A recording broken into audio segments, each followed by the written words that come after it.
Orang Bedui itu kalau ngaji sama Nabi itu lebih unik timbang yang soleh, timbang yang pinter. Sehingga banyak ilmu itu ditemukan dari orang Bedui.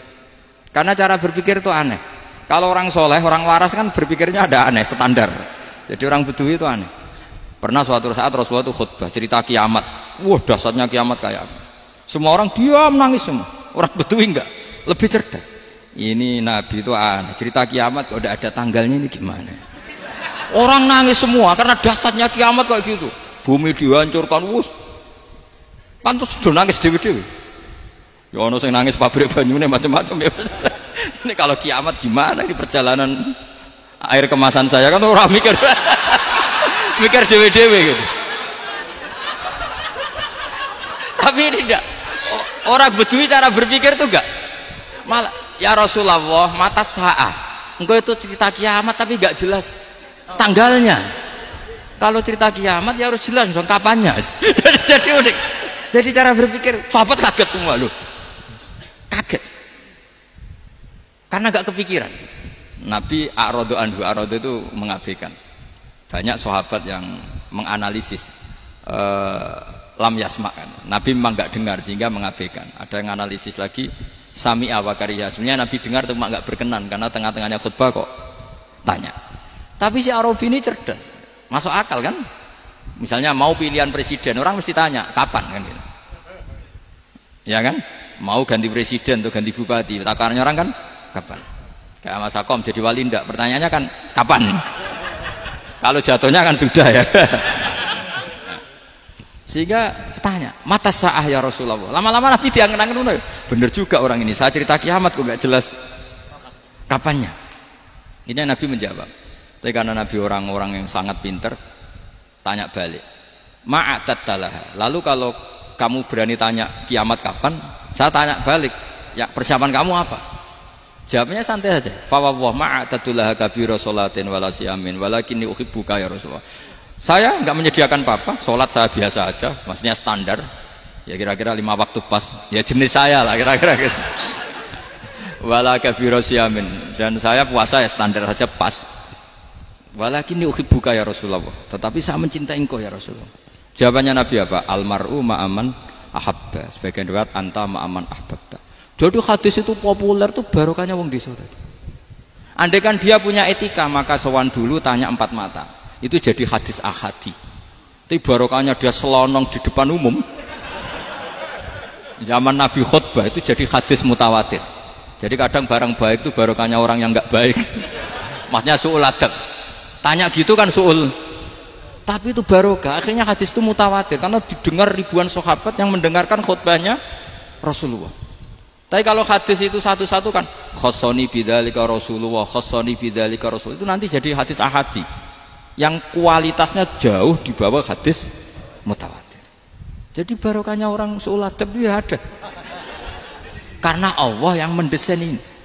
Akhirnya kata sahabat, kata Anas bin Malik, mereka itu mangkelnya bukan main sama Arabi tadi karena tanya nggak sopan sama Rasulullah. Tapi setelah Nabi jawab almar'u ma'aman ahabba fama farihu bisyai'in farahahum bidzalika badal. Mereka tidak pernah senang dengan hadisnya Nabi sesenang riwayat almar'u ma'aman ahabba. Barokahnya Arabi Bedui. Makanya saya sebagai kiai ini Bedui saya tak pertahankan ila yaumil qiyamah. Karena umat ini pernah terbarokahi oleh orang apa? Bedui. Barokah su'ul adab tadi. Jadi mohon ini supaya majelis ini kan majlisul iltorti Rasulullah, coba terlatihlah mengatakan Allah itu subjek, Allah itu al-fa'ilul mukhtar, Allah itu al-fa'ilul mukhtar, Allah itu yang menentukan alam ini. Dan Allah mensifati dirinya wa annahu huwa adhaka wa abka. Allah itu zat yang memberi orang itu bisa tertawa. Dan Allah juga yang memberikan orang itu bisa menangis. Mbok kayak apa kamu neror umat, wah amal nggak mesti diterima gini-gini. Ternyata neng majelis nangis ya, mulai guyu. Kadang guyu-guyu ngenyak tenang nih. Daripada apa ya agak-agak merodok orang yang dohirnya beda dengan batinnya, nggak perlu distatuskan seperti itu. Ya sudah biasa saja. Jadi, nah, fi muqaddimihim, imam besar dalam manhaj ini namanya Abul Hasan apa? Asyadzili. Abul Hasan Asyadzili itu kalau ada orang tanya gini, Bim, Beb saya ini susah, sholat saya tidak mesti diterima Allah gini-gini, marah. Nggak usah. Kafa bika jazaan an radiyaka laka ahlan. Sudah kamu ditakdir pernah sujud itu sudah keren. Saya itu andaikan dapat kabar dari malaikat bahwa sholat kamu tidak diterima, saya tidak susah. Bukan karena sombong. Pernah ditakdir sholat sujud ning Allah itu keren. Kayak apa malunya kita ketemu Allah kemudian kita di bumi tidak pernah sujud. Makanya cara Abul Hasan Asyadzili kowe ora usah mikir salatem ditampa taro ora usah mbok mikir. Kowe ditakdir tau sujud itu hebat. Kafa bika jazaan an radiyaka laka ahlan. Cukup kamu mendapat balasan dari Allah, kamu pernah ditakdir sujud. Gak perlu ngaji alim alama, gowo sawi ngalor ngidul jalalain keren. Paling gak malaikat pernah melihat kamu, wah gowo tak kitab kuwedi. Gak penting paham, gak penting. Karena isra bakat paham Mas. Jadi Abul Hasan Asyadzili adalah orang yang, dan itu Al-Hasani ya, dan itu Al-Hasani. Makanya macam-macam kita yang Al-Husaini sudah kita punya Faqih Muqaddam, punya banyak. Di Al-Hasani yang paling populer diantaranya adalah Abul Hasan Asyadzili. Beliau itu kalau ngendikan sesuatu itu positif terus. Termasuk itu ketika ada orang resah sholat saya diterima ndak, kata beliau wes sing sempurna ditakdir tahu sujud.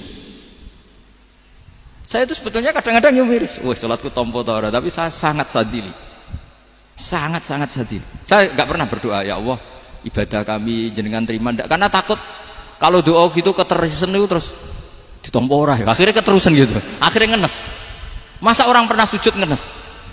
Lama-lama gini setan masuk, apa artinya saya sujud ternyata nggak diterima? Lu wong kawula kok iskal tentang pernah sujud. Itu kan ibarat gini, kamu ngasih uang sama orang tua kamu, misalnya Habib Soleh ngasih uang Habib Ali, terus apa artinya tak kasih, kemudian beliau tidak terima kasih, itu kan lucu. Terima kasih tidak terima kasih, seorang anak ngasih orang tua itu keren. Makanya saya bangga dengan Habib Soleh ketika beliau mengumrohkan Habib Ali, sudah mendaftarkan haji Habib Ali. Gak usah mikir diterima apa enggak, wes keren, itu sudah perilaku yang keren, yang hebat. Makanya saya sering ada orang mau cerai tanya saya, Gus saya ini cerai gak, istri saya kurang ajar gini. Gak usah. Tapi bojoku lo judes. Uang di bojoku wis keren, paling gak kowe ra darani jomblo.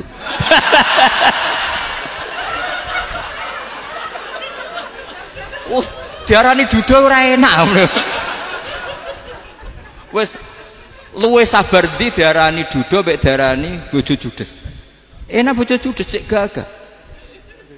Di bojo lah. Oh, provokator itu.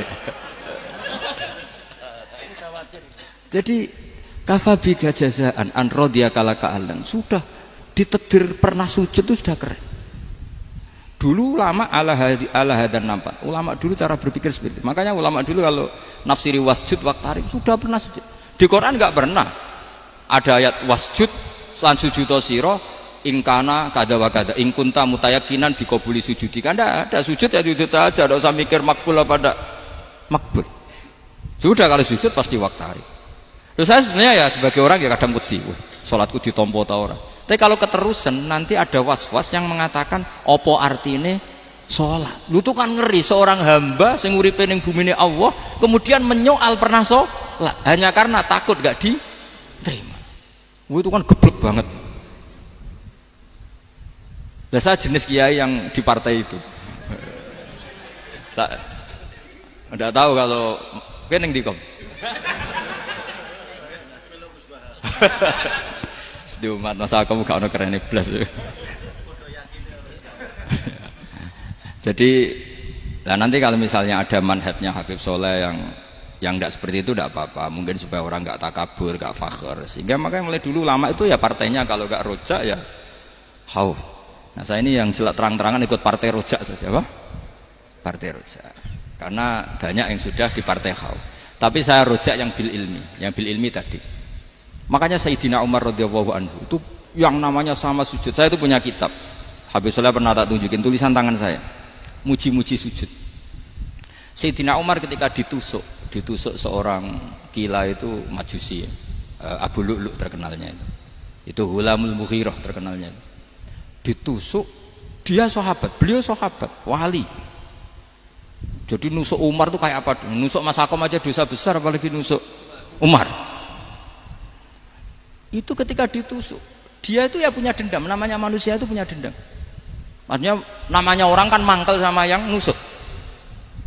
Kalau orang mangkel itu inginnya kan yang nusuk itu masuk neraka. Tapi apa kata Umar? Ngendikan gini, tanya pertama, yang nusuk saya siapa? Orang Majusi. Orang Majusi, Hulamul Mughirah. Alhamdulillah alladzi lam yaj'al maniyati biyadi rajulin lam yasjud laka sajdatan yuhaju biha indaka yaumal qiyamah. Saya itu senang Gusti, yang nusuk saya orang yang nggak pernah sujud sama jenengan. Jika kalau saya dendam supaya dia masuk neraka, saya nggak takut orang itu nuntut sama saya. Tapi kalau dia pernah sujud, pernah sholat, kemudian dia masuk neraka karena nusuk saya, kemudian dia berargumentasi, saya pernah sujud ya Allah, kenapa engkau masukkan neraka? Saya tidak berani jawab ya Allah. Saking hormatnya sama yang namanya sujud. Jadi kamane dendamnya kesampaian cara Jawa ya. Dendam dengan tanda kutip ya, tidak makna semestinya. Jadi mangkel mbek sing nusuk nak mlebu neraka pantes wong ora tau sujud wae Gusti gitu. Tapi kalau pernah sujud kemudian dia masuk neraka karena saya, bisa yuhajuni biha yaumal qiyamah. Jadi kayak apa sujud? Saya apa? Nabi itu kalau muji sujud sampai ngintikan wa hatta takuna sajdatul wahidatu khairan minad dunya wa ma fiha. Nanti kalau kamu di akhirat ketemu Allah, kenangan terbaik kita apa? Di dunia pernah sujud. Keren aja. Cara ning pondok wis tau bayar seharian lho. Cara sowan kiai tau ngamplopi Mas. Wis go jajan. Nah tapi kadang setan itu masuk tadi. Apa artinya sujud gak mesti ditompo, apa artinya sowan Habib ngaturi ra mesti ditompo, ngaturi kiai. Akhirnya ada ketakutan. Nah kalau ketakutan ini berlebihan lama-lama, ma faidatus sujud. Wah itu sudah buruk sekali wong hamba kok tanya ma faidatus sujud. Lah ini di pentingnya mazhab-mazhab Syadzili. Jadi saya ngaji agak-agak uraan wa amdan. Kalau ini watak sudah bukan. Jadi uraan itu ada dua, ada yang amdan bismil ilm, ilmunya banyak terus milih manhaj. Insya Allah saya partai itu. Ada yang uraan bakat Mas. Ada ya? Ada apa banyak? Nah sebetulnya khauf juga gitu Bim. Ada khauf itu karena ilm. Ada Habib alim alama atau kiai alim alama, dia tahu masyarakat kalau ngikuti Gus Bak nanti jadi fakhr, kurang tawaduk, terus dia milih partai khauf. Lah yang buruk itu ada kiai yang milih khauf pancen dari awalnya sati cilik ya. Jenisnya wis sati. Jadi sebenarnya dia tidak cukup ilmunya nerangkan khauf, cuma jenisnya wis sati cilik. Wong ning omah lawang dikunci ono gludak-gludak, ono hantu putih. Jadi ya sama, yang bawa rojak bisa bawaan dablek, yang bawa khauf bisa saja bawaan ati cilik. Nah kita ingin yang bawa rojak ya bismil ilm, yang bawa khauf juga bismil ilm. Ya ono teh Mas, wong sing ati gede, pegawene dua blek, tapi enggak bawaan rojak, memang bawaan dablek. Ada yang ati cilik tapi bawaan khauf. Jadi mengatakan khauf tapi sebetulnya bawaan ati cilik. Nah kita inginnya ndak, kalau rojak ya bismillah kayak Abdul Hasan Asyadzili, kalau yang kampanye khauf kayak Sayyid Abdul Haddad bawaan apa? Ilm. Sehingga kita ini Qul inni ala bayyinatin mir rabbi, semua itu berdasar ilmu sing jelas welo-welo. Makanya semua nabi memaklumatkan apa? Qul inni ala bayyinatin mir rabbi. Jadi semua ilmu syaratnya apa? Bayyinah. Bayyinah itu kebenaran ilmiah sing jelas welo-welo.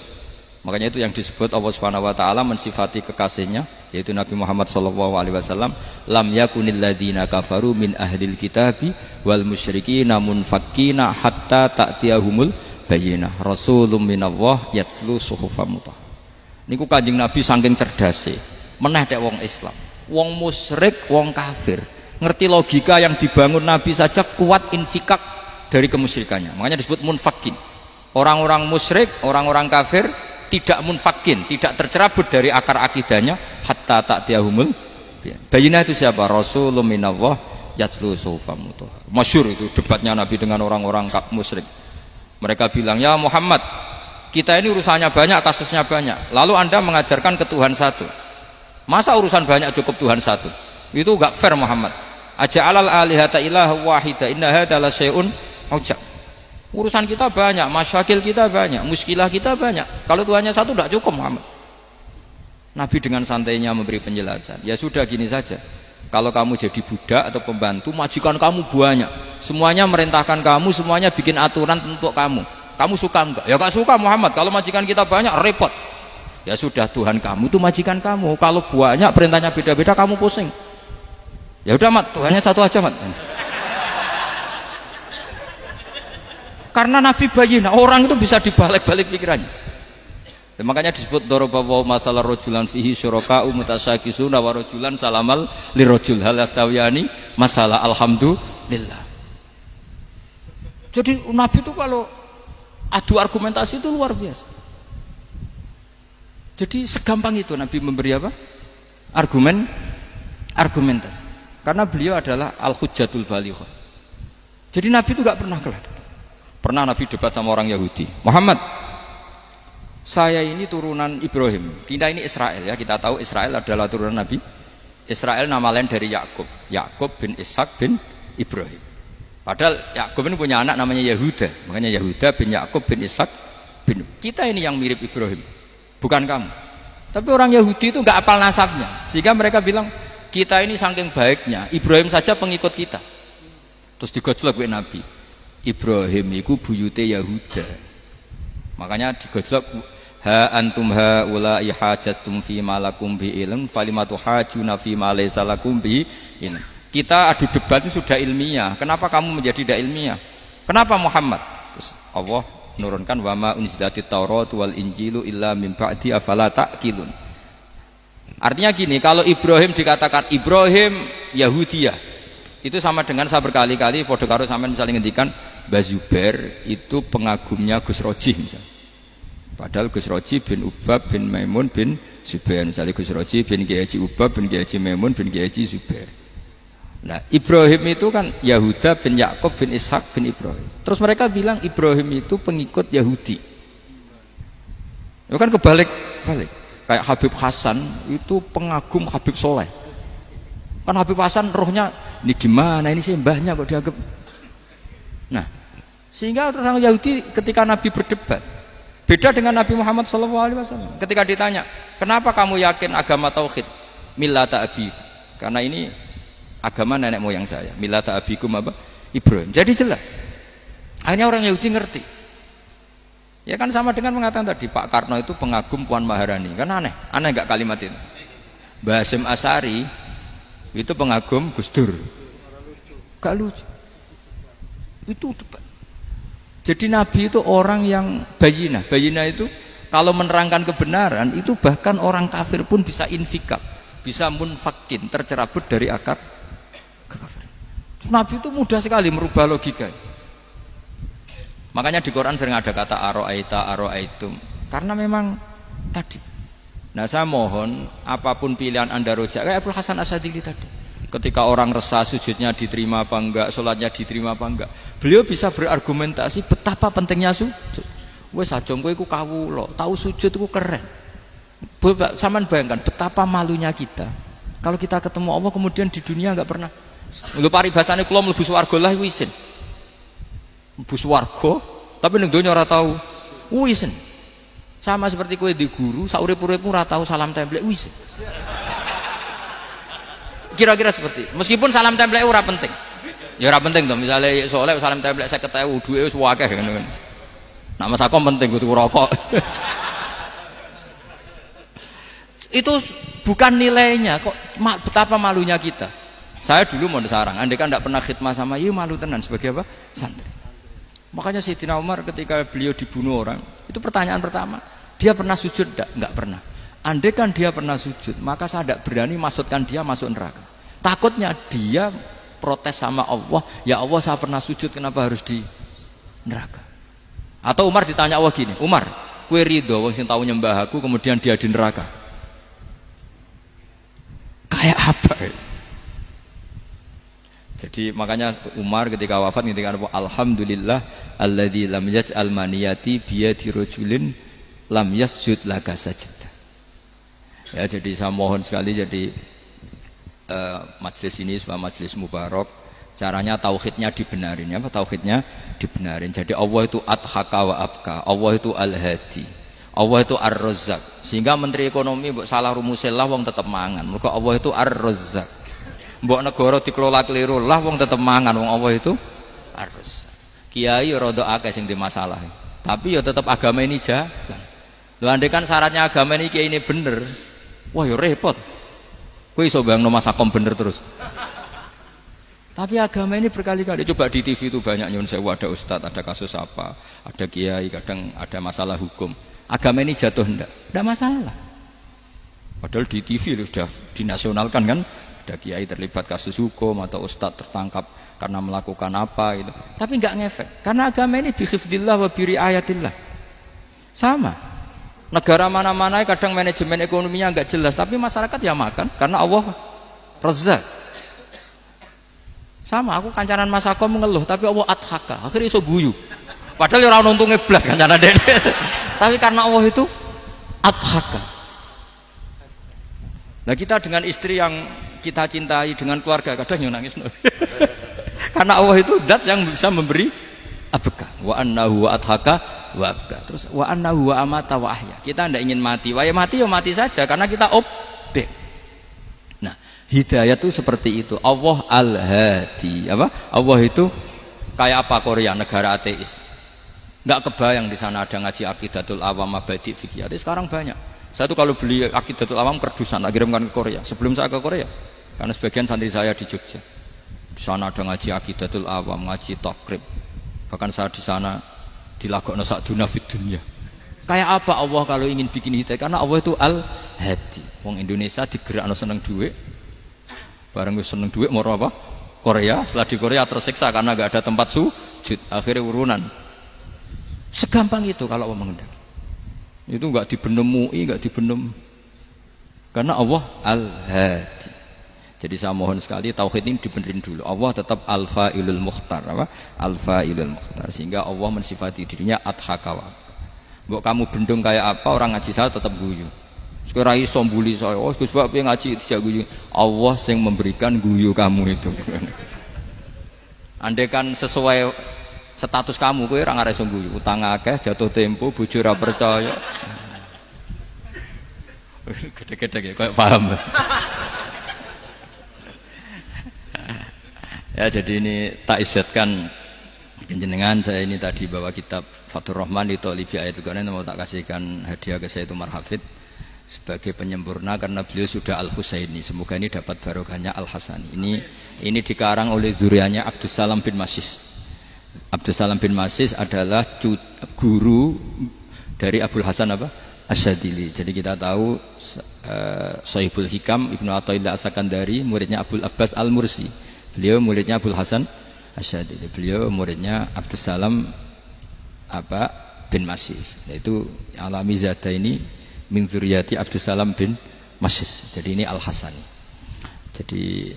Jadi ini sudah klub karena mulai dulu ya tradisinya gitu. Banyak sabaib ngaji barojak, bafadol. Nanti yang bafadol barojak yang ngaji Habib lagi. Seperti sanadnya Soleh di Sarang. Ya Soleh ngaji Mbah Mun. Tapi Mbah Mun ngaji Sayyid Alawi Sadat ya. Ngaji Sayyid Zaini Dahlan, nanti setelah Sayyid Zaini Dahlan ngaji Ajam lagi Usman Adim Yati. Jadi ya biasa mulai dulu silsilah ya seperti itu. Jadi seperti dulu Ibnu Abbas termasuk Qorobatu Rasulillah. Jadi dulu Qorobatu Rasulillah itu Bani Hasyim sama Bani Muttalib. Tapi kalau sekarang ya tentu para sadat, para habaib. Dulu biasa Ibnu Abbas ngaji ke Zaid bin Sabit. Itu Ibnu Abbas yang mencium tangannya Zaid bin Sabit. Tapi Zaid bin Sabit juga mencium tangannya Ibnu Abbas karena karobati Rasulullah Shallallahu Alaihi Wasallam. Jadi saya mohon semuanya itu insaf bil ilm, ya, insaf bil ilm. Kayak tadi munfakina hatta ta'tiyahumul bayin. Jadi bayina itu orang yang kalau menerangkan itu memberi penjelasan sing jelas welo-welo. Itu siapa? Rasulun minallah yatslu suhufam mutahharam. Al-Fatihah.